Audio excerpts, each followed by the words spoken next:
Hey fam, join me in installing a new grill on my GX today. So I went with this grill from GX4R and it has the TRD lights as well. And I want to go through the process of changing it out. So there are 10 different bolts on the back side of the grill that you have to remove, including the hood latch mechanism. Then you can remove the front grill. That one just wasn't doing it for me, and this one's definitely going to give me an off-roady kind of look. We had to take the bolts from the old grill and place them in the new one, and with some YouTube magic, we got it all done super quick.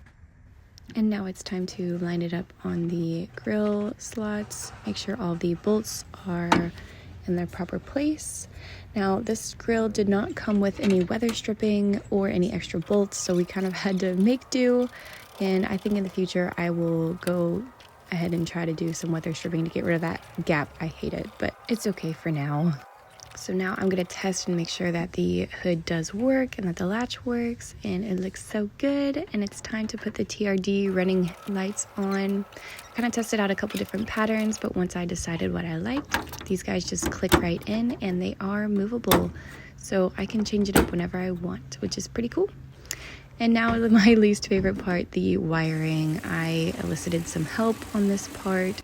It took us a while to decide exactly how we wanted to wire it, but we ended up feeding it through to the interior fuse box. And for now, the running lights come on when the headlights are on, which isn't exactly how I want it, but we'll play around with this more in the future. And look at that, it looks so good. Definitely has an off-roady vibe. I love it. Special thanks goes out to my boyfriend Colin and my friend Todd, who helped me on this project. And if you'd like to see more, follow along. I'll see you in the next one. Bye.